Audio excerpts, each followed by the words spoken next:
Hello and welcome to another episode of On the Floor with Wayne and Rob. I'm Wayne Highlander, National Sales Manager for Bona Adhesives. And I'm Rob Johnson from Bona Training, I think. Good to see you, Rob. Hey, buddy. How's it going? It's going great. Good to see you. It's been a little bit. When did we see you? I saw you in Charlotte, right? Yeah, we were at the sales meeting. Yeah, there you go.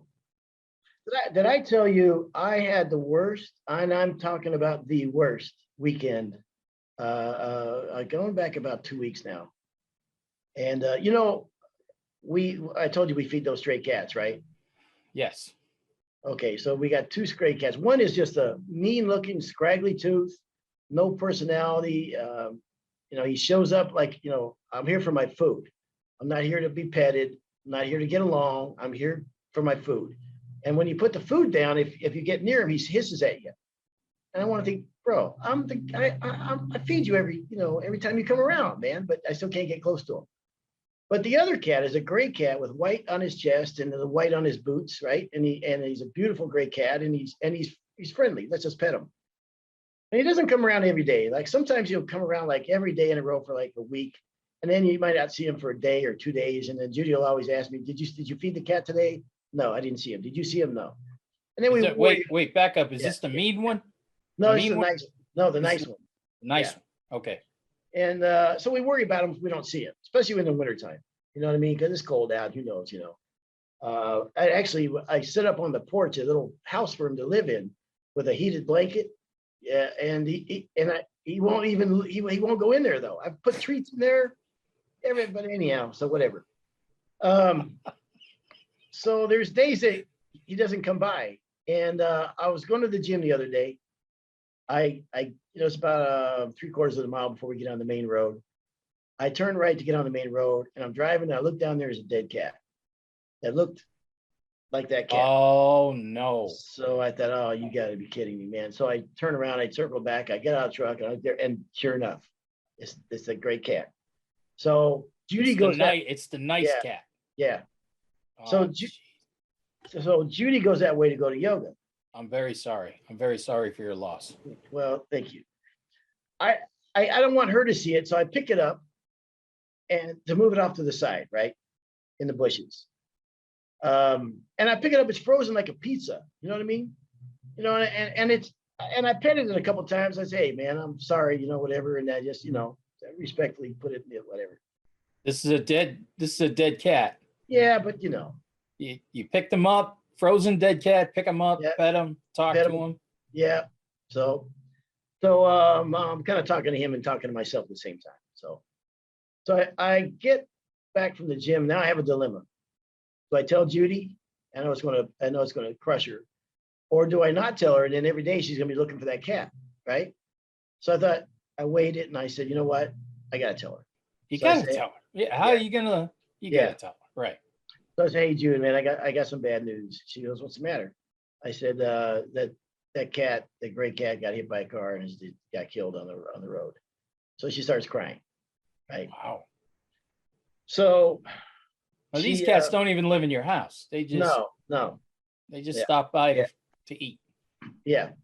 Kind of like my kids. My cats don't like these cats. My cats, they see that as competition. So, and then Judy would say, like, well, we did the best we could for him. He always knew where he could get a warm meal or a meal, whatever, blah, blah, blah. And I said, yeah, I know, Judy, what are you going to do, And she said, asked me if I thought it died fast, those kind of questions, right? So it ruined all day Saturday. And then Sunday, she's still really sad about the whole thing. And, and it's a bit of a bummer. And Monday I get up to go to work. And about 8 o'clock in the morning, I look out the door, and there's that damn gray cat begging for food. I could not believe my eyes, Rob. I yelled at Judy to come down there. I said, look. And she comes down and looks at it. First, she hits me because she thought I was, messing with her. Which, what kind of sick puppy would do that? But Rob, I'm telling you, it was absolutely, it had to be his brother. It had to be. No two cats can look alike like that. I mean, I had it in my hand, and I still thought it was the cat. So, So maybe he was just knocked out. Maybe he wasn't dead. Oh, trust me, He was dead. So anyhow, so it ruined the weekend, but I'm thrilled to have the little guy back. So I don't know what about the other cat, but I didn't obviously, it's a different cat. So Now, when you were holding that cat, thinking it was the nice one yeah. and talking to it and everything, were you saying, I wish it was the other one? I wish it was the mean one, not you. No, that never crossed my mind. You didn't go there? No. How many cats are you involved with? Stray, one's living with you, one's living in your car. 4 that lives with us now. We're down to 4, and 2 that we feed as strays. You're down to 4. Yeah, because one died about a year ago. What was your high point? How many? 5? No, 5 was the high point, and we'll never be there again. We'll never. 4 is too many. So yeah. I said that to Pauline about kid. 2 is enough. 3 was too many. I know Rebecca listens to this. Sorry, Beck, but yeah, you know the deal. It is. There's got to be a cutoff. There should have been. Yep. And then I was at Surfaces, and by the way, it's Surfaces. You walk Surfaces in Las Vegas, right? The convention. When I was not in training and in sales, yep, we used to go every year. Yep. And really no reason for a trainer to go to Surfaces. Not really, no. So that should never show up on your expense report. So, but I'm there at Surfaces, and I'm walking, and there's the high rollers in there, right? I mean, these are the movers and shakers, and the nice suits, and there's a lot of deals being made, and you're talking about high rollers in there, not. And I thought as I was walking in with everybody in their nice suits and their beautiful shoes and their briefcases and their very professional looking folks, that there's no floor guys in there. You know what I mean? And all these people that are in there that are walking around there, their nice suits and everything, the backbone of the end, and I'm not knocking Surfaces, not in the slightest, but the backbone of the industry, the people that no matter how many deals you make in there, no matter how many things you sell or whatever, the backbone of this industry is that installer, isn't it? I mean, if you take the installer out of the equation, none of this works. Yeah. It just. Did you have a booth or did you just walk the show? No, I just walked the show. So yeah. So anyhow. How many days was that? 2 days, and that's why I like the NWFA. Their conference is coming up, and I look at that as our show, right? I mean, floor guys. There's manufacturers and everything there, but you see the floor guys come for that, and I love that about that. You talk about it all the time, the camaraderie and the brotherhood and everything. That's when I hope the NWFA is widely attended, their conference. Where is it this year? It's going to be in Tampa. Why would you not go? It's going to be in Tampa. Tampa in April? Yeah, one reason you wouldn't go because you're busy. People are right now saying you schmuck. But if you can get free, Tampa, yeah, down in Florida. Yeah. Yeah. So anyhow. And this looks like it could be the return. I know last year was tough, but COVID was still flaring up, and everybody was kind of nervous last year, I think. They were. I think this year, especially now, I mean, what's happened in the last few days with everybody starting to lift mandates and stuff like that. So maybe this could be the year, the big comeback year. Listen, even though there was COVID last year, the NWFA conference I thought was pretty decently attended, and this one will be even more so. And it'll be a great time. Be like you said, people are starting to get out now. We've said that before, but I think this is going to be a really good attendance. Yeah, we've been hunkered down long enough. Time to get out there. But while I was at Surfaces, and I was, in the bar, no good way to put that. I was in the bar, could say lounge, but that doesn't even sound any better. With several people, and we were having drinks. There was a young lady there, and we're in this crowd of people. She's I don't know who she's with or whatever, but in this crowd of people, there's a young lady there. I put her about 30-ish, okay? And I'm telling a story, and in the story, I'm telling this guy is that I mentioned my older brother, and she says, "Ooh, how could you have an older brother? You're so old.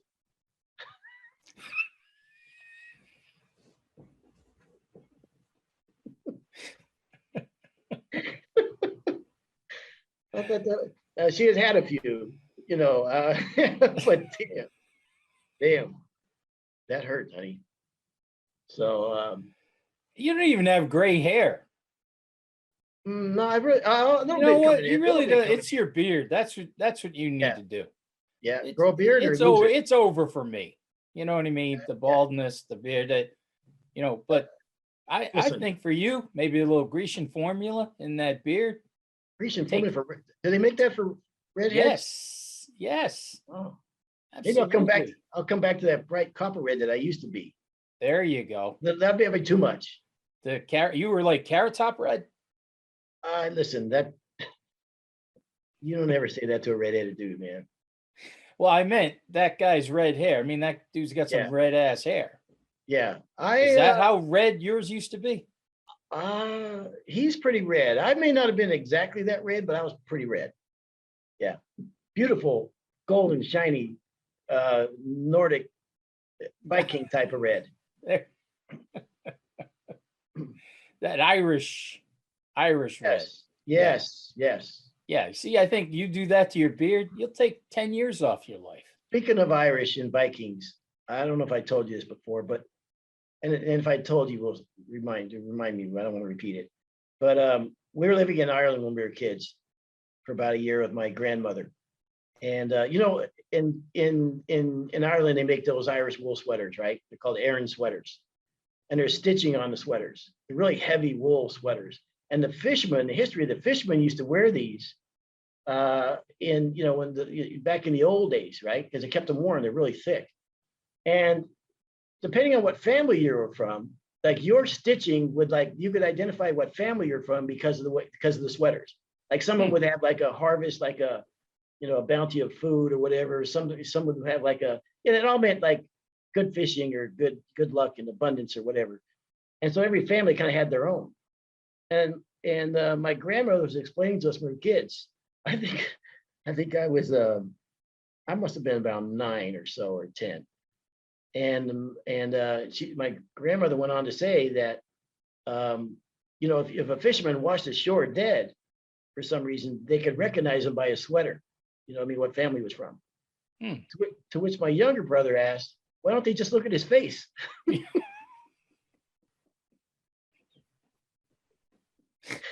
And my old grandmother laughed so hard. From the mouths of babes, huh? Yep.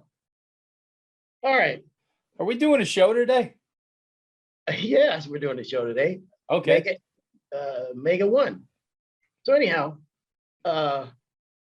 motivation. Motivation. We're going to talk today about motivation. And I think that,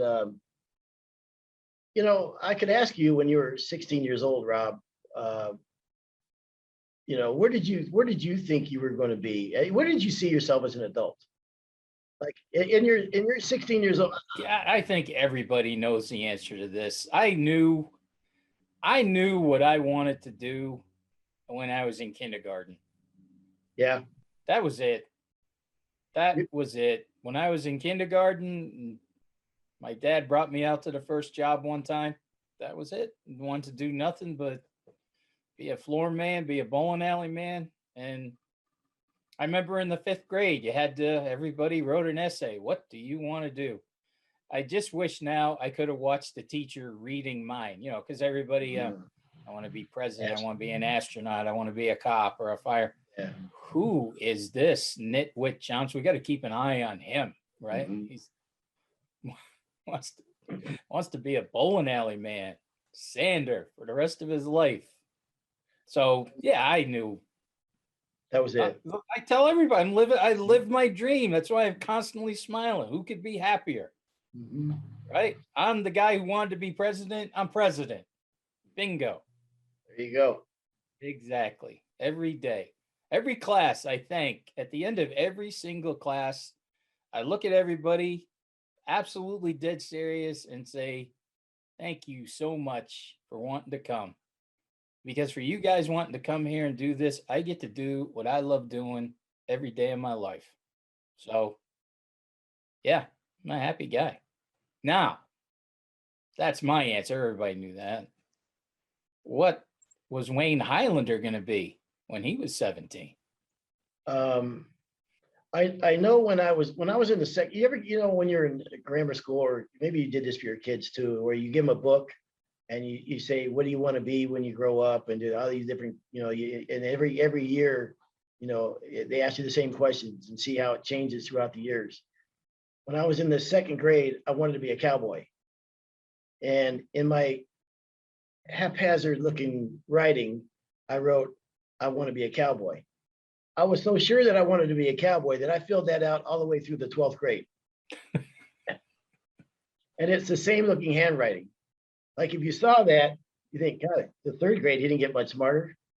Fourth grade, his handwriting is still messed up. Fifth grade, so that's what I wanted to be when I was a young kid. But when I was around I'd say 17, I knew I was going to be in the military. I knew it. There was no doubt in my mind. I was going to join the military. You were going to be a military guy. No question about it. Everything I did in my life was to be in the military. Wow. I was in the I grew up on a military base. I went to ROTC. I was an officer in the ROTC. I was in the drill team in the ROTC. I was in the color guard in the ROTC. I was in the Boy Scouts. I was in Weeblo. I was in the Cub Scouts. I was going to be in the military. Whoa. What went wrong? No. What was your rank? I think about that. I was either a major or lieutenant colonel. I think I was a major in ROTC. What's higher, lieutenant colonel or major? A lieutenant colonel, then colonel, then I think it's 1-star general from there. So I think it's captain, major, lieutenant colonel, colonel, general. I think that's the right order. It's been a long time. And you made it up to major. I know for sure major. It might have been lieutenant colonel, but I'll go with major. I know for sure I got that. Yeah. Major Highlander. Yeah. Lieutenant Colonel Highlander sounds better though. Major Highlander. Major Highlander. That sounds like a movie. Yeah. But Lieutenant Colonel Highlander. I have some status. That sounds like there's a dude who could run for Congress. Don't you think when I was in the lunchroom, when I seen the other kids there, it didn't go to my head. Right. Even if they played in the ROTC or not. So motivation. What the reason I didn't is because I met my wife, and that changed the whole trajectory of my life. So for a good thing. It's funny. Motivation. Yep. There's a lot of memes about motivation and stuff like that. And I thought that we would kind of look at some of these. Because I started looking at, all right, well, what are some motivational tips and all these type of things? What's your motivation? What's your go-to? Movies or music? Well, okay, so that's a good thing. I'm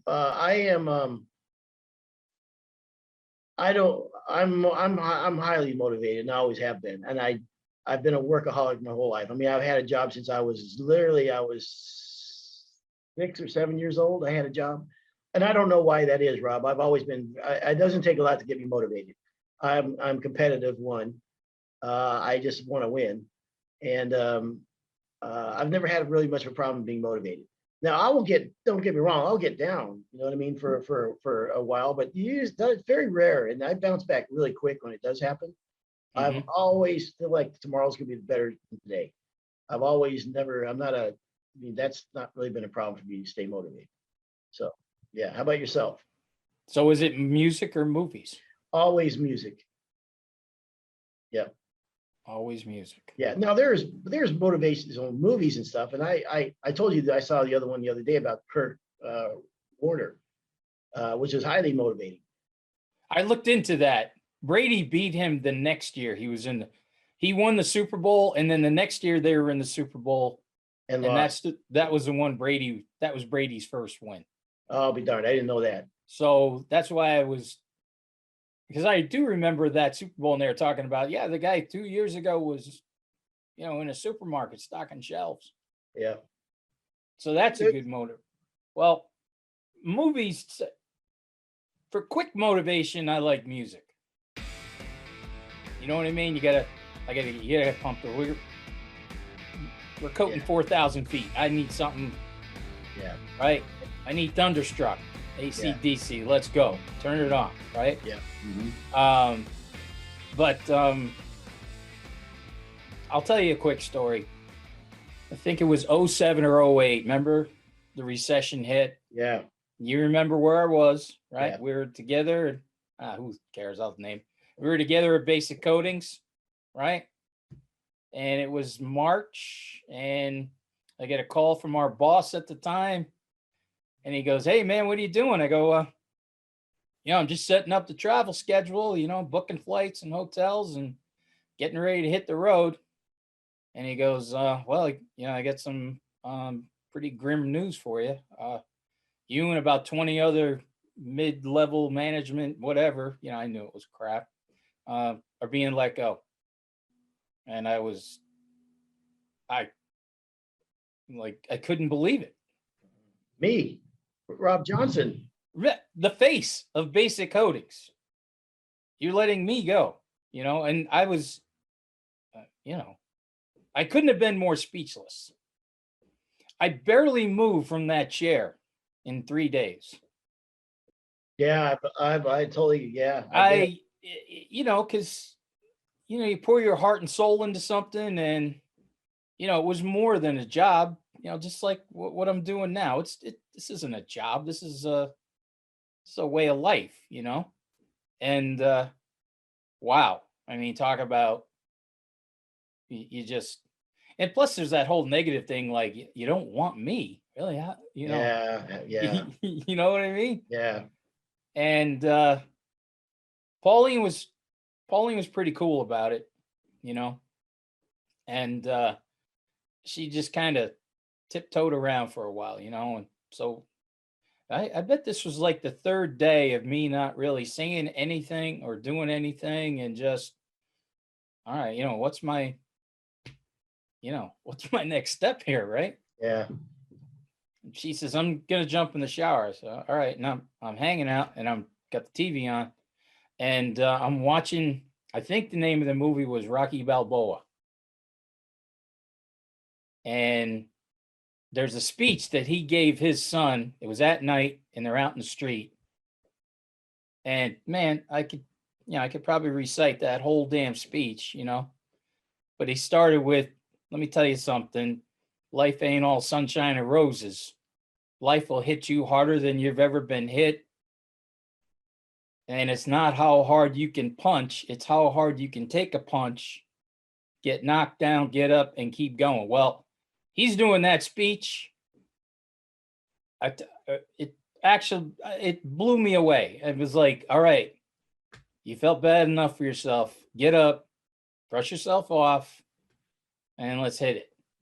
And now I look back, and everything actually turned out for the best. Now I'm with Bona and doing what I love, and everything's great. But I'll tell you, that little motivational speech, it was like he was talking to me. And I know people are going to laugh like hell, and what a goofball you are and everything. But if you ever get a chance, even if you don't like the Rocky movies, get that speech and listen to that speech. And man, if that doesn't want to just get you pumped to get up and do something, I don't know what else will.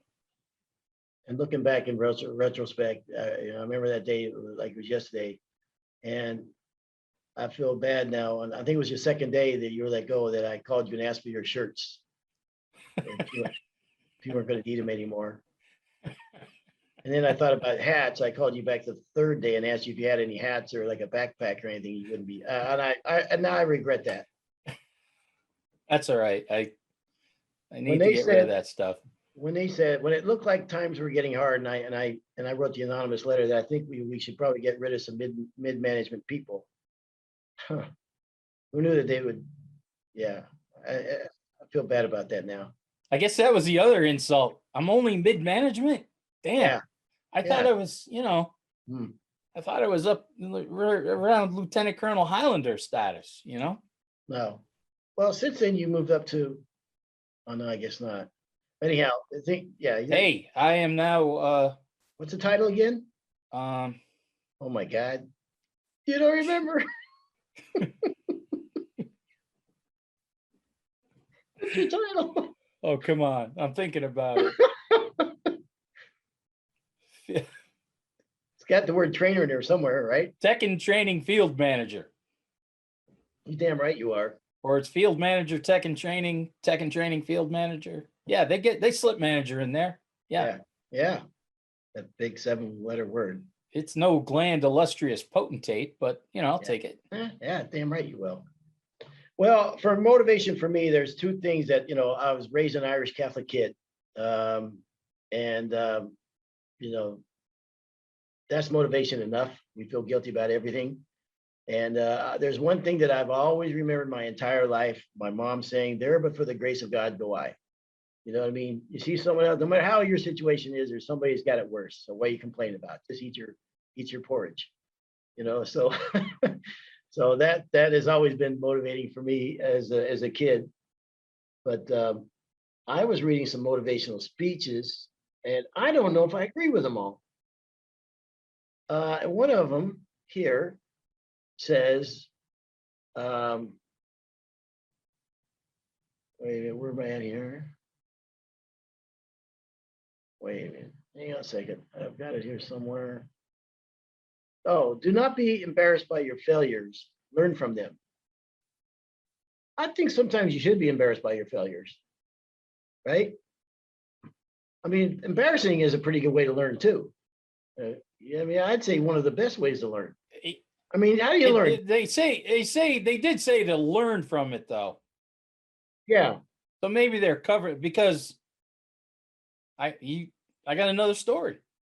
Okay. You were just talking about surfaces, okay? The worst failure presentation I ever did, okay? Ever. This is probably why I got fired. Okay. It was with basic coatings. We're at surfaces. Somebody at surfaces, I forget who it was, they wanted the big three to do a half-hour presentation about staining. So the big three was basic, Bona, and Duracell. And, how you stain and what you do and, the whole everything. There's 300 people out in the audience there. We're mic'd up. We're on stage, right? Everything. Yep. I'm going second. Bona is going first. I'm going second. My boss from Basic Coatings, Mike Sundell, is there. He's running Basic Coatings at the time, and it was right when Basic Coatings got bought by Betco. So now the owner of Betco and the VP of Betco, they're in the audience too. Okay. This is the first time they've seen me in action. Now I have all my notes. I've been practicing. Wayne Highlander would have been very proud. I had practiced. Mm-hmm. I was ready. Okay. I was ready to go out there and nail it. And then Cooney, remember Pat Cooney? I spoke with him 2 days ago. Yes. Cooney at the time was Bona's guy. He goes out there first, does his thing. And I'm looking at my notes, and it's like he stole my notes, right? And he's got, boom, one after another. And now, sometimes I'll get a little nervous, bigger crowd. And this was, like I said, it's like 300 people. And Cooney's out there stealing my show. But when you think about it, there's really only so many ways that you can stain a floor and prep a floor, right? So now it's my turn to go out there. And like I said, the new owners, right? And Mike Sundell is like, wait till you see this guy. This kid Johnson, you are gonna love him. Well, I went out there. I'm dropping the microphone. I'm sweating. I'm stumbling. I'm trying to come up with different things, completely threw my thing away and tried to, just fumble through this thing for a half hour, trying not to say everything that Cooney had just said, right? Yeah.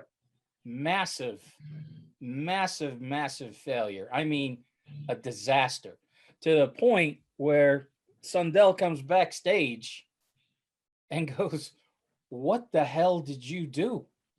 He goes, the two guys turned and looked at me and said, "This is our guy." And I was like, "Oh, there was at one point I thought I was going to get sick. I was at, just that worked up, and of course you're in quicksand, so it's just tumbling downhill. I mean, tumbling. Couldn't have gone any worse. So you want to talk about learning from your mistakes, being embarrassed, okay? Mm-hmm. Also saying, here's the new ownership, here's your new boss and everything. This is our guy. Yeah. So Sundell says to me, he goes, "You got 24 hours. Tomorrow we're doing recoats. You got 24 hours. He goes, if you want, I'll try to get them back. I doubt they'll come, but I go, you get them back here. Don't worry about it." I don't think I went to bed. I don't think I went to bed. I mean, it's so funny. Go ahead. It's so funny hearing you say that, because you're so good and comfortable with what you do. And it's hard to believe that you would ever have that happen to you, because you're really, really good at what you do. So that cracks me up that even you would have that. I guess we all start somewhere. So yeah, this was when, this was kind of new. Like I said, now I've been, doing that. I've been doing it for 15 or 16 years, and, I got a little comfortable. I know where I can go. I know where I can't go, that kind of thing. But man, when they say, don't be embarrassed by it, it was the best damn thing in the world to happen to me. Yeah. Because the next day I was Richard Pryor, man. I own that stage. It was all of, you are doing this to save your life. Okay. Yeah. And I know guys might be out there laughing like, "Oh, come on, man. You're out there talking about tie coat and prep." I was like, yeah. And I had to save my life doing it. I had to, and it did. It went really, the next day I shot and scored, but boy, and it was all because I don't think the second day would have been as good as it was if I didn't absolutely fall on my face on the first day. And there is the message of the entire show, is it's not perineum like you may have thought. It's that failure is absolutely a part of success. You can't have one without the other. And that is an absolute fact. I mean, unless you're born on third base, you have got to fail to be successful. You have to. You're not going to be a good floor man, because those painful things that happen, you're going to have them, and you got to learn from them. You get stronger, and it'll never happen again because of that feeling that you just had. So I think that when people are maybe afraid of failure, can be not just a small thing. I think you'll die 1,000 deaths if you don't face that and go through that and come out the other side of it. So not being afraid to fail and putting yourself out there is 100% is a large part of success. So I remember I talked to Pauline, of course I'm talking to her after the thing, and she wanted, she said, "Call me when it's over. I want to know how it went." Yeah. So she's president of the Rob Johnson fan club, so I call her, and, I said, I said, I don't think it could have went any worse. I mean, the only thing that didn't happen was my pants fall down. I said, everything else was. First thing she said, "Oh, don't worry. You'll kill it. You'll kill it tomorrow. Tomorrow you'll kill it." And I was like, wow. So that's the other thing about motivation. Boy, it's nice to have somebody in your corner too. Well, that's going to help. I was going to say, God bless our spouses because we might be out there, or they might be out there in their job or whatever, but there's always somebody that's there with you. And you know what I mean? And that there's nothing better than having that, because they're just as stressed out as you are. They're, like my wife will know that I'm doing something. It starts at 10 o'clock and it's over at 11. And I know that she's thinking about me at 10 o'clock and 11. And I was going to say, hope I don't screw up, but but no, she don't care in the slightest. She just wants the best for me. So I think that's a good message. Were you at the Yeah. school? You were at the school the year in Nashville, where Brennan and Jamie did the stain Yes, demo? I sure was. That's another move. All right. So these two kids who work with me in training, great guys. They're of course moved on and up in the company. Brennan Geary and Jamie Rooney, and they came to me and said, "Hey, the school is going great, and you could just feel the confidence in them." And so Brennan comes up and he goes, "Jamie and I want to do the stain demo." I said, "Yeah, hey, that's great." So up they go. And I noticed they were working out of a paint tray, and I thought,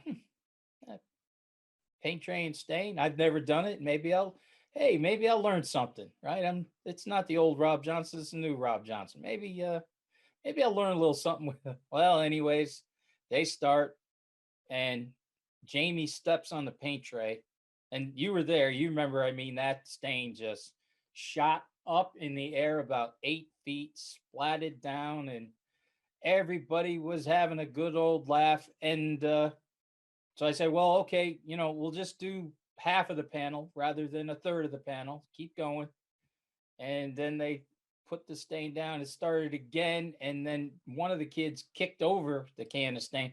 So they had really knocked the stain. We ended up having to do the entire panel, And I remember driving back to the hotel with Jamie. And now couldn't get two more opposite guys. If you remember that, Brennan never took the smile off his face. Brennan was kind of laughing with everybody else, and he was the one who was knocking the stuff over. Now you could just see Jamie just wanted to crawl into a hole. You could see how. So we're driving back to the hotel, and Jamie goes, "Have you ever seen?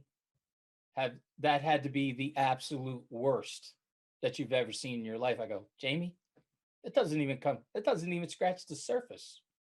And I told him about my surface story and everything. And I said, "Listen, those guys out there, they're all floor guys. Nobody was laughing at you.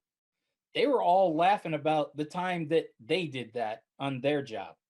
The time that they shot stain all over a wall, knocked over a 5-gallon bucket of poly.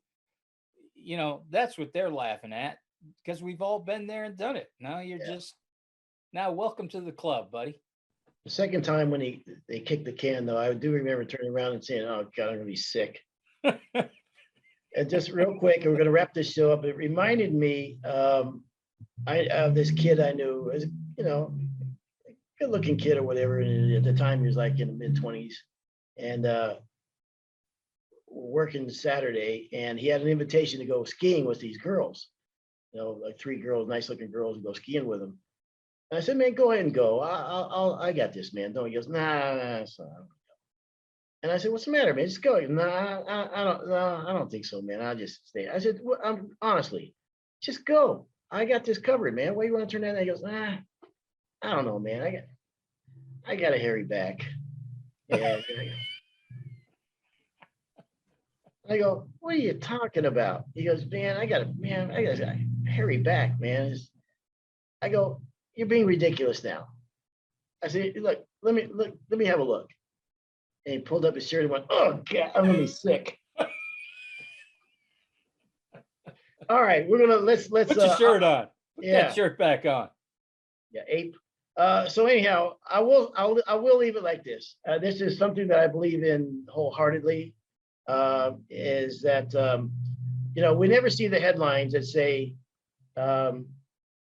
Susan ate a salad today for lunch. You never see that in the newspaper, right? What we do see in the newspaper, what does make the headline, is Sally lost 150 pounds, right? That makes the headlines. Didn't something just like that come out today?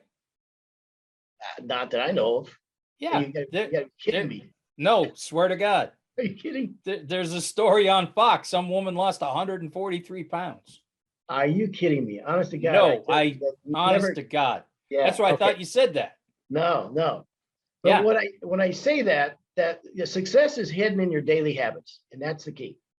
You know, we all have goals, but I can set a goal here in 20 seconds. It's just what you do every day, your daily habits of to get to that goal is what really matters to me for success. So, all right, Rob, I think we figured it out. Motivation, man.